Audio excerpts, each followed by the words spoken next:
네, 여의도의 가장 핫한 이슈를 여의도 고수들과 토론하는 여의도 내전 시간. 자, 오늘 함께하실 분들 먼저 국민의힘 김용태 의원님 어서 오십시오. 네, 포천가평 김용태입니다. 예, 그리고 더불어민주당 김한규 의원님 어서 오십시오. 네, 김한규입니다. 반갑습니다. 예, 그리고 진수희 전 장관님, 네, 안녕하세요. 박성태 실장님. 안녕하십니까?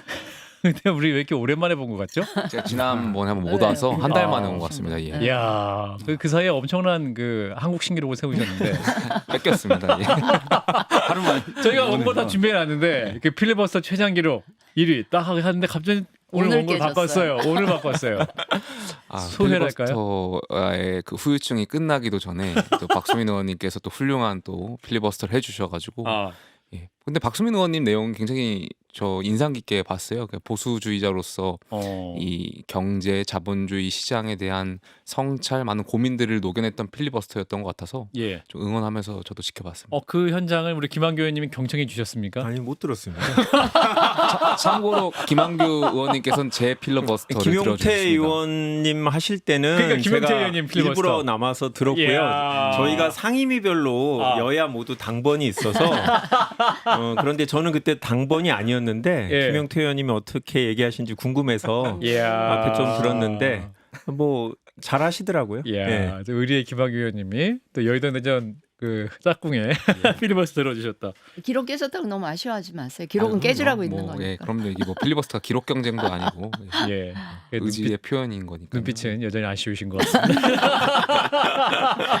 아무튼 다음에 다시 도전하게 저희가 또 법안 하나 내겠습니다. 그렇군요. 다시 준비하십시오. 네, 이거 24시간 하는 거 아닌지 모르겠는데. 자, 일단 오늘 현안 얘기부터 해보자. 국민의힘 정책위 의장 자리에서 이제 정점식 의원이 끝내 물러났습니다. 그리고 하루 만에 이제 대구가 지역군 김사훈 의원 4선의 의원이 임명이 됐는데 이 과정 어떻게 보셨습니까? 김용태 의원님부터. 약간 순리대로 했으면 잘 됐을 일인데 예. 사실 뭔가 디테일에서 잘 못하면서 이게 정치적인 갈등의 영역, 그러니까 해석의 영역까지 간 거잖아요. 그러니까 굉장히 어떻게 보면 사소한 일이었는데 네.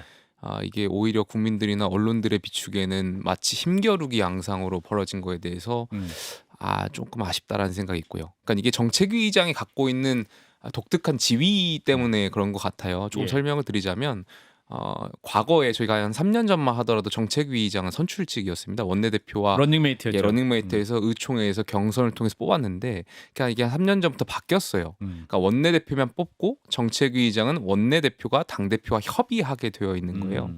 그러다 보니까 이제 당대표가 임명을 하지만 원내기구다 보니까 원내대표와 이제 협의해서 임명해왔던 관례가 있고 또 보통 당대표가 이제 새로 오시면 변화에 대한 그런 열망들이 있는 거고 인선이 어떻게 보면 또 변화의 그런 이미지인 거잖아요. 한동훈 대표도 당대표가 되셨고 변화를 약속하셨고 그 정책위의장을 받고 싶은 생각들이 있으셨겠죠. 근데 그 과정이 좀 뭔가 힘겨루기처럼 비춰진 게 조금 아쉬운 측면이 있죠. 비춰진 게 아니라 힘겨루기 맞지 않았어요? 김한규 의원님, 예, 정확히 말씀 주세요. 전혀 지금 실상과 다른 얘기를 하시는 것 같은데 결국 이거는 이제 최고위원회 의결 때문에 그러는 거잖아요. 네. 국민의힘 당원 31조를 보면 최고위원이 최고위원회가 9명으로 구성되는데 당대표, 원내대표, 최고위원 6분, 그다음 정책위 의장이거든요. 민주당하고 차이점입니다. 네. 민주당은 정책위 의장이 최고위원회 멤버가 아닌데 그런데 지금 현재 소위 친한이라고 하는 분이 4분이고 친윤이라고 해석되는 분이 4분. 결국 정책위 의장이 캐스팅 보트를 행사할 수 있는 분이기 때문에 이거를 뺏기지 않으려고 권력 다툼을 한 거죠. 예. 그 얘기는 한동훈 대표 입장에서는 언제든지 친윤 내지는 대통령과 불화가 있을 수 있다. 최고위원회 결의가 내가 원하는 대로 되지 않을 수 있다라는 불안감이 있기 때문에 네. 정책위의장을 바꾸려고 했다라고 보고요. 만약에 좋게 가려면 그래 정책위의장 어차피 임기 1년이고 얼마 안 맞아요. 남았으니 같이 가겠다. 함께 하자 이렇게 얘기할 수 있을 텐데 그러지 못했다라는 거는 불안감이 한동훈 대표도 계속 있다. 결과는 한동훈 대표의 판정승. 판정승. 네. 진 장관님.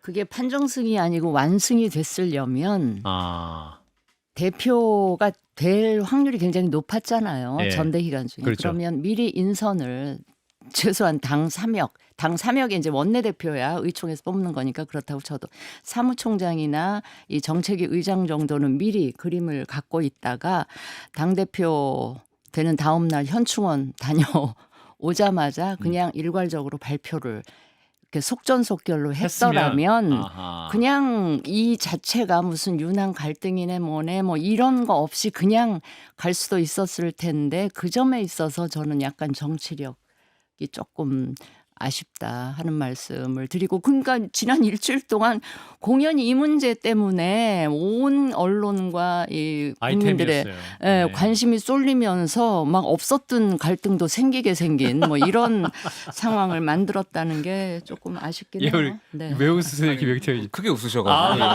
없었던 갈등이 생기게 만들었다는 거에 대해서 없을 자, 법도 했던. 없을 법도 했던. 자, 우리 박 실장님은. 안 들켰던 갈등이 들킨 거죠. 야, 역시 역시. 국문과 예, 좋네요. 근데 뭐 대부분의 국민들이 알고 있을 거라고 보기 때문에 그리고 사실은 한동훈 대표의 완승 아, 뭐 저는 판정승 완승 사이 정도라고 보는데 예. 이것보다 더 눈여겨볼 만한 거는 대통령의 완패다.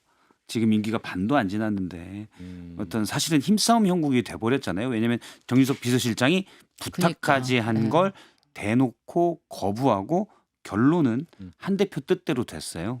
물론 이제 대통령실에서 두 가지 정도가 있었을 것 같아요. 그러니까 대통령이 30일 낮에 만났을 때 아, 우리 한 대표 하고 싶은 대로 다 해라고 했는데 저녁에는 정진석 비서장은 딴 얘기를 한 거잖아요. 예. 요게 좀 앞뒤가 안 맞는 뭐 저래 이준석 대표가 얘기한 거에 이준석 의원이 얘기한 거면 뭐 뒤통수 같은 그런 게 되는 것도 일단 좀 이미지상 그렇고 더 큰 건 이제 정유석 비서실장 얘기가 나오면서 당무 개입으로 비칠 수가 있기 때문에 그런 게 불리한 대통령이 불리한 여건인 건 감안해도 어쨌든 당 대표가 대통령의 뜻이라고밖에 볼 수 없는 내용에 대해서 공개적으로 거부하고 자기 뜻을 관철시킨 거는 의미하는 바가 크다.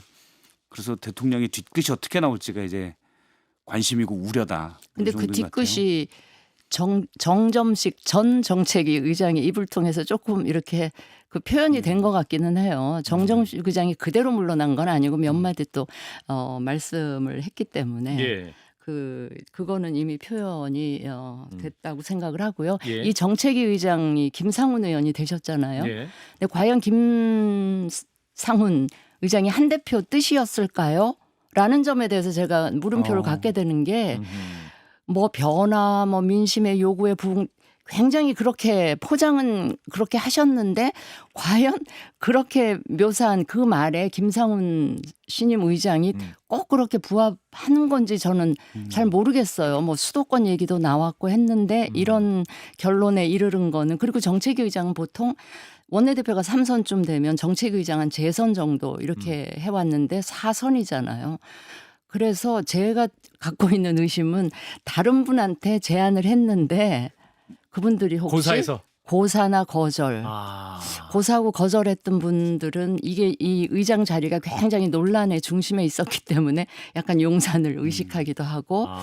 그래서 이게 완전히 한동훈 대표 뜻이었을까에 대해서는 앞으로 두고 봐야 되겠지만 자, 좀 그 재밌는 비유는 뭐냐면 그 김상훈 의원에 대해서 옅은 친한이다 이런 표현이 있어요. 그 친한은 옅은 친한이다. 요거 자 김용태 의원님.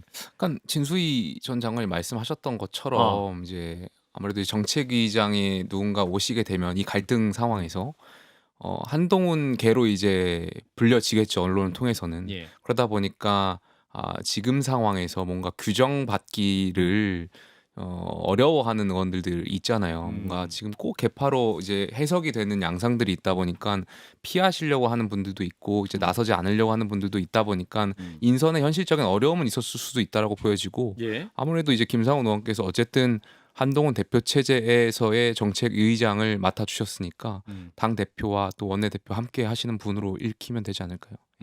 그렇군요.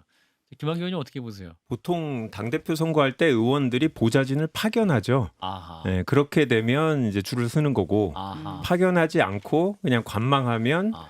이제 당선되고 나선 옅은 친한이다라고 이제 본인을 이야기하고 민주당은 하는 그렇게 하시나 건데 보다. 그렇죠. 저희 당 같은 경우는 실제로 공식적으로 누구를 지지하기보다는 선거를 같이 돕는 거죠. 그거는 이제 고정하니. 어떤 당 대표든 또 경우에 따라서는 최고위원 선거 때도 아하. 동료 의원들이 그렇게 왜냐면 실무 인원들이 필요하니까 그렇게 하는 의원님도 그럼 건데 이번 선거에 혹시 뭐 저는 안 보냈습니다. 아무도 안 보냈으니까. 그래서 이제 국민의힘 내부에서 분명히 제가 알기로는 김상호 의원님이 뭐 그렇게 도운 건 아닌 것 같아요 선거 때. 한동훈 네, 그런 거 대표를, 보면 예. 저는 뭐 한동훈 대표 입장에서는 오히려 도운 사람보다는 아하. 안 도운 사람을 선임하는 게 결과적으로는 음. 지금의 갈등을 풀기 위해서 좋은 선택이 아니었을까. 어허. 그리고 4선 정도 되면 4선 의원이 원외 대표 밑에 들어가서 뭘 한다라는 느낌은 잘 안 들잖아요. 아하. 그래서 친한 쪽 의원이다라는 느낌이 들기 좀 어려운 인물을 뭐 제가 잘 선택했다고 하면 또 왜 다른 당 대표 선택에 대해서 잘했다고 하냐고 할 것 같은데 무난하다. 네, 무난한 선택이 아니었을까 싶습니다. 아하, 그렇군요. 자, 그런데 이 과정을 두고 이제 친윤계에서는 한동훈 대표가 벌써부터 힘으로 밀어붙이고 있다. 이래서는 의원들 마음 얻기 어렵다. 이렇게 얘기하고 있습니다. 사실은 원외 당대표이기 때문에 이제 향후 추경호 원내 대표와의 호흡도 중요할 테고 당내 의원들의 마음을 얻지 못하는 경우 여러 가지 뭐 특검법 처리 과정이라든지 어려움을 겪을 수도 있지 않겠습니까? 그러니까 제가 이제 그러니까 당 대표를 원내 규정하는 게 자꾸 이렇게 좀 어쨌든 물리적인 그 제약이 있는 거니까요. 예. 제가 원내 당 대표일 때 최고위원을 해봤잖아요. 아, 그러니까 만약에 이 원내 당 대표가 이 원내와의 어떤 스킨십이나 이런 게 좀 멀어지기 시작하면 예. 의원총회도 못 들어오게 합니다. 아, 의원들이 그러니까 뭐 이제 야. 갈등이 생기기 시작하면 못 의원총회는 들어오게 이제 어떻게 막아요? 원내의 역할이고 원내 기구니까 원내가 아닌 사람들 의원총회 오지 들어오지 말아주시기 못하게 하라. 바랍니다. 과거에 이제 그랬던 아하. 경험들이 있었어요. 이준석 그래서 대표 사례 말씀하시는 거죠? 네, 예. 그렇습니다. 그러니까 그러다 보니까 제가 한동훈 대표나 이제 뭐 대표 측근한테도 말씀드릴 때 원내와 좀 스킨십을 늘리셨으면 좋겠다고 생각해요. 당 대표 굉장히 바쁘거든요. 그러니까 뭐 지방에도 도르셔야 되고 또 여러 가지 집권 여당의 당 대표는 당정도 챙겨야 되고 그런 와중에 이제 원내에 대한 것을 소홀히 할 수도 있는데 결국에 정치는 이제 원내가 하는 거잖아요. 어허. 그 국회의원들이 어떤 생각을 갖고 있는지 그리고 국회의원들이 있는 이 단톡방 이 메신저방이 있잖아요. 아, 원내 의원들만 단톡방이 있죠. 저희가 이제 뭐 그런 데서 이제 어떤 이야기를 주고받는지 어떤 법안에 대해서 어떤 특정 의원들은 어떤 생각들을 갖고 있는지 이걸 이제 비서실장께서 이제 잘 윤활유 역할 좀 해주셔야 되죠. 그래야 대표께서도 이제 판단하고 본인이 이제 하려고 하는 변화에 대한 그런 법안들이나 정책들을 원내 의원들 잘 설득하는 과정들이 굉장히 중요한 것 같아요. 그게 정치력인 것 같아요. 근데 이준석 대표 때랑은 상황이 굉장히 다른 것이 물론 이준석 대표나 한동훈 대표나 원내 기반은 지금 별로 없으신 상황이긴 한데 이준석 대표 때는 워낙에 그 윤 대통령 초기에 힘 있는 데다가 윤 대통령이 이준석 대표를 정말 안 좋아한다는 그게 너무나 알려져 있기 때문에 아하. 원내에 예. 그럴 수 있었는데 지금은 이제 임기 중반에 접어들었는 데다가 대통령 지지율이나 이 국민들에 대한 인식 뭐 그런 수준이라서 저는 앞으로 이 국민의힘은 한동훈 대표한테로 많은 의원들이 이렇게 움직이지 않을까 싶어서 이준석 대표 때와는 상당히 양상이 다를 것이다 그렇게 생각을 합니다. 그 주도권을 사실 가져간 건데 예. 주도권을 어떤 방식으로 가져가느냐 한 대표가 예를 들어 두 가지 정도의 전략이 있을 것 같아요. 그러니까 하나는 의원들의 마음을 일단 의원들이 친윤계가 많으니까 조금씩 얻어가면서 차근차근 본인의 세력을 당내에서 확대하는 방안이 있을 수가 있고 저는 주로 그런 스타일을 선호해요. 눈치 보고 많이 살아가지고 한 번에 싹 못합니다. 근데 한동훈 대표는 여기서 밀리면 안 돼. 내가 그냥 밀고 나갈 거야. 그 힘은 뭐냐면 어차피 내가 미래 권력이야. 내가 대선 주자고. 그러니까 눈치 보지 말고 그냥 바로 날 따라. 요걸 선택한 거라고 봐요. 어떻게 보면 요게 더 효과적일 수도 있고 사실은 뭐 그러니까 하나는 감성을 가지고 접근하는 거고 하나는 힘으로 접근하는 건데 국회의원들이 뭐 아시겠지만 다들 권력에 대해서는 또 이렇게 눈치가 빠르잖아요. 그래서 어느 정도 저는 그 전략도 효과가 있을 거라고 보는데 문제는 이제 여기서 제일 상처받은 대통령이 어떻게 나오느냐가 저는 제일 문제일 것 같아요. 근데 미래 권력이 거의 현재로서는 거의 뭐 가장 가능성이 높기 때문에 대선 주자로서도 가능성이 높기 때문에 의원들이 처음에는 대통령 눈치도 보겠지만 이렇게 주윤 야한이라고 하잖아요. 예. 네. 낮에는 윤 대통령, 그렇죠. 밤에는 한동훈 대표. 한동훈 대표 아니 술 안 술 마시 마셔갖고 그러니까 술 밤에 반대로 하셔야 되는 거 아니에요? 아, 그러면? 반대로 해야 반대로 해야 반대로. 주한 야윤 윤석열 대통령. 예, 예. 그렇게 되네. 야윤. 예. 근데 제가 주한. 이거 예. 갈등이 심해지면 의총으로 추임받을 때 어떻게 표대결도 갈 수 있는 거 아니냐라고 했더니 주윤 야한일 때는 밤에 의총을 열면 된다고 그러더라고요. 그래서 오후 6시쯤이면 애매한 거 아니냐. 제가 뭐 그런 얘기도 했었는데 일단 한동훈 대표가 선택한 거는 그냥 힘으로 밀어붙이겠다. 근데 그게 전략적으로 선택했다기보다도 그냥 계속 그렇게 살아왔기 때문에 밀리는 게 싫은 거예요. 근데 이게 조금이라도 나중에 밀리고 뭔가 위험 요소가 들었을 때는 이 실리를 권력의 힘을 보고 온 분들이 바로 떠나죠. 근데 저는 김한규 의원님. 이 법조인 입장에서 이 사안을 보면 정점식 의장이나 한동훈 대표나 다 임기가 1년 정해졌다라는 게 중요한 요인이었을 것 같아요. 아까 진수희 장관님처럼 통상적으로는 바로 임명하면 되지 않냐라고 얘기할 텐데 이준석 전 당대표도 그렇게 방송에서 얘기를 하더라고요. 자기라면 그렇게 했을 거다. 그런데 법조인은 그게 되게 어렵거든요. 그렇기 때문에 정점식 의장이나 전 의장이나 다른 분들이 그런 거에 대해서 반발을 했을 때 한동훈 대표 입장에서 궁색했을 거다라고 생각해요. 네. 그래서 저는 그런 분위기를 조성하려고 일부러 사무총장 먼저 임명하고 압박했다라고 생각이 들고요. 지금 저는 뭐 원내대표랑 상의를 하고 의원총회에서 이제 승인을 얻어야 되잖아요. 저는 그런 상황이 남아있기 때문에 무조건 힘으로 밀어붙이는 일은 안 할 거라고 생각하고요. 일단 정책위의장 지금 지명자죠. 추임 받을 때까지는 좀 시간을 가질 거라고 보고 추임도 표결하면 그거는 완전히 맞아. 분열이거든요. 그건 박수로 추임 받을 수 있는 분위기를 만들 거라고 보고 그래서 지금 김상훈 정책위의장 내정자도 뭐 최상병 특검법 이런 거에 대해서 의원 주류 다수 의원들의 생각과 비슷한 얘기를 하시는 게 아닌가 그렇게 생각합니다. 자, 이런 가운데 그 정책위 의장 인사 너무 관심 있었지만 또 가장 중요한 자리 중 하나인 지명직 최고위원회 지금 한판 승부가 배출한 김종혁 최고위원이 임명이 됐어요. 김영태 의원님, 요것도 의미 짚어주셔야죠. 김종혁 전 이제 최고위원이 최고위원이죠. 지명자라고 예. 했죠. 이분도 아마 전 조직부총장. 예. 한동훈 대표하고 관계가 깊은 걸로 알고 있고요. 아마 이번 전당대회 과정에서도 아마 김종혁 위원께서 많은 역할을 해주셨던 걸 알고 있어요. 그리고 또 당에 대해서도 많이 잘 알고 계시고 또 언론 관계에서도 많은 경험이 있는 분이시기 때문에 아마 그 관점에서 한동훈 대표께서 임명하신 거 아닌가. 또 하나 메리트는 이제 원외 위원장 최고위원. 대표 협의회 회장이니까 원외 의견 수렴 차원에서도 의미는 있는 것 같아요. 그도 수도권 지역위원장이기도 하고요. 네. 당협위원장이기도 하고. 고향 일산. 중요한 거는 이제 전당대회 때 당대표 캠프에 있었다. 이게 중요한 거죠. 그러니까 사전에 이미 김종혁 위원장이 되는 거 아니냐 그런 얘기들이 있었거든요. 그렇습니다. 중책을 맡을 거다. 뭐 결국 예상대로 두고 줄은 잘 서야 된다라는 거를. 근데 뭐 정정해드리면 아마 캠프에 계시진 않았을 거고 조직부총장이었기 조직부총장이었으니까 공식적으로 활동 못하셨을 거고. 공식적으로 못했습니다. 형식상 공식적으로는 못했어요. 박승태 실장이. 제가 이제 예전에 같은 회사에 있어가지고 같은 회사에 유사 지역에 살고 계십니다. 유사 고향 지역에. 일산. 근데 합리적이고 괜찮은 분이세요. 그러니까 보수 쪽에서 많이 얘기하시지만 뭐 대통령이 싫거나 좋거나 또는 한동훈한테 무슨 권력 이런 걸 생각하시는 분은 아니고 어떤 개인적인 자리의 욕심 그런 건 별로 안 따지세요. 그래서 집값이 그렇게 비싸지 않은 동네에 살고 계시고 그런 걸 별로 따지지 않기 때문에 자기 얘기하는 거. 저희 집 근처에요. 그래서 살고 계시고.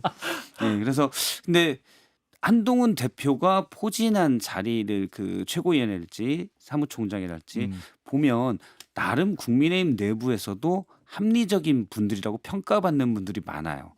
저는 그거를 민주당이 상당히 긴장하고 봐야 될 것 같아요. 물론 한동훈 대표가 제가 늘 얘기하지만 검사의 길을 걷고 있기 때문에 검사로서의 한계가 명확하다고 지금 저희 명확하고 있다고 보고 제가 계속 지적을 하는데 전반적으로 이번에 인적 구성을 보면 김종혁 부총장 지금 이제 최고위원이죠. 상당히 합리적인 분이시거든요. 물론 뭐 안 그렇다고 보실 수 있는 분들도 있겠지만 나름 중도 입장에서 보면 합리적인 말씀들도 하시고 뭐 한 대표한테도 쓴소리도 하실 수 있는 분이에요.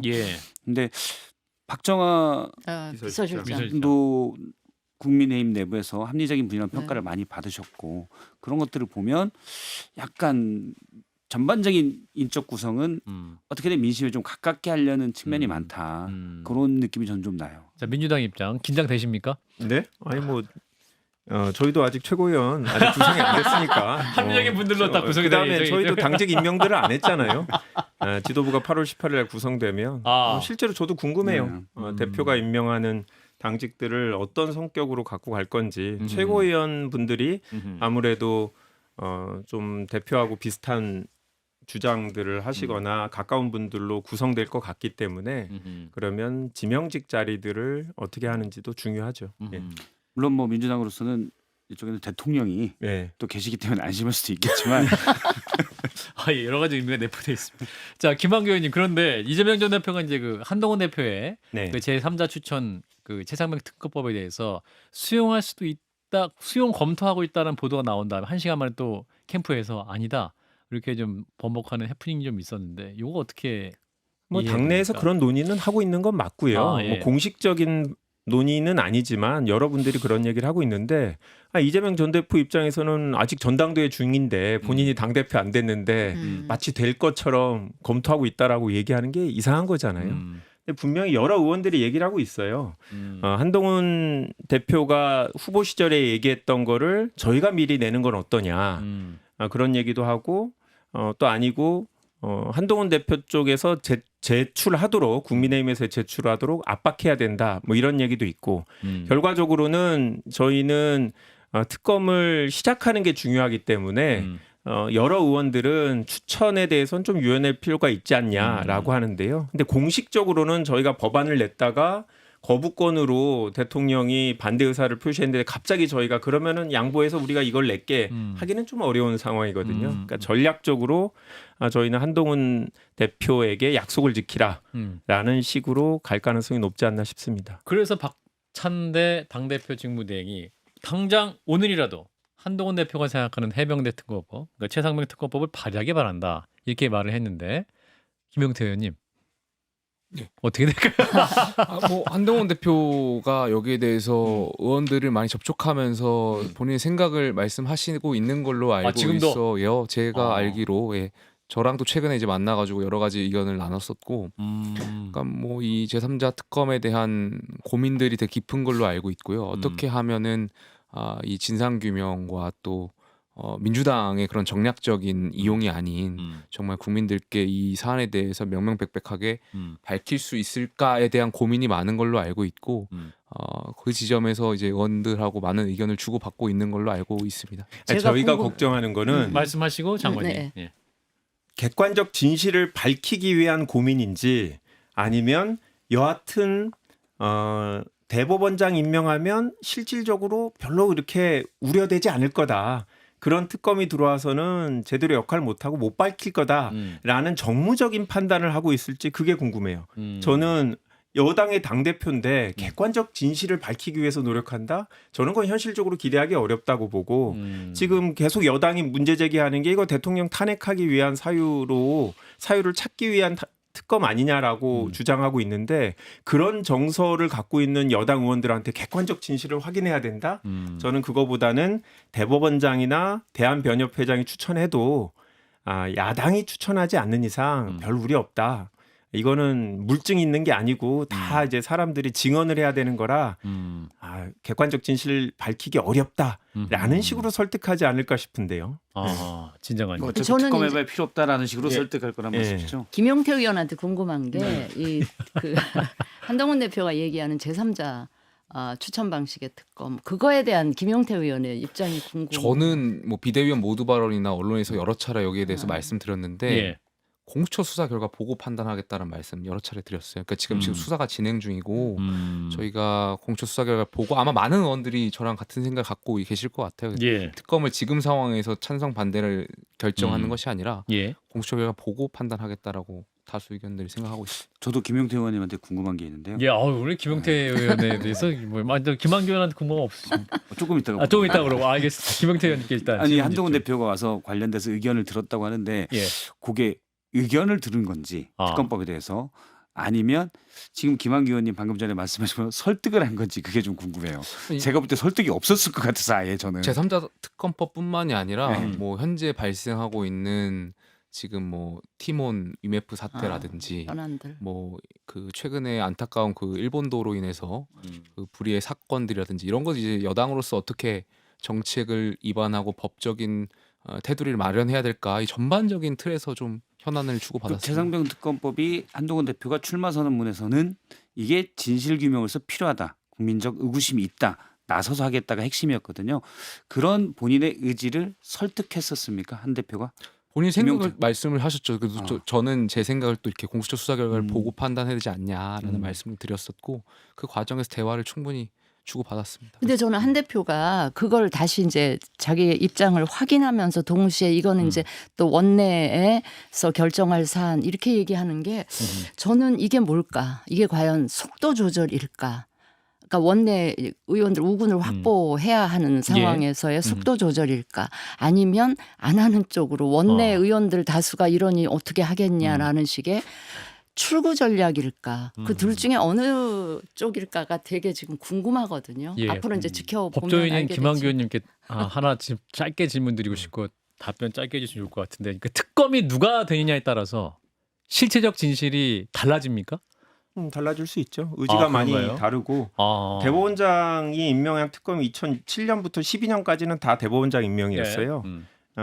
그런데 뭐 실질적으로 성과가 별로 없었다라고 이제 보고 있고 아무래도 야당이 임명한 드루킹 특검 뭐 이런 경우는 사실은 뭐가 의지가 드러났죠. 강해서. 그래서 실제로 저희가 봤을 때는 중요한데 그래도 저는 굴러가는 게 중요하다라는 생각이라 특검이 만들어지면 그 안에 계신 분들이 다 정치적으로만 판단하진 않을 거라고 믿기 때문에 예. 저는 개인적으로는 그 부분은 협상의 여지가 있는 거 아니냐라고 생각하고 있습니다. 제가 김한기 의원께 한 가지 짧게. 네. 이제 공평해요. 아니 이제 예. 특검법이 다음 회기 때 다시 네. 올라오게 되는 상황이면 예. 지금 새로운 의혹 제기된 거 있잖아요. 3부 뭐 네. 이런 것까지 다 또 포함시켜서 특검법을 만드실 건가요? 아니 뭐 그런 주장을 하시는 분도 있는데요. 네. 지금 어차피 민주당의 의견은 중요하지 않아요. 왜냐하면 단독으로 처리하면 거부권 행사할 거기 때문에 저는 이제는 사실 협의가 되지 않으면 통과가 안 되는 그러니까 구조라서 저희는 그런 주장을 하시는 분이 분명히 있죠. 그거에 대해서 관심도 있고 하지만 이거는 뭐 현실적인 고민을 하고 있습니다. 예, 잠깐 끊고 가겠습니다. 박정희 한판승부 함께하고 계십니다.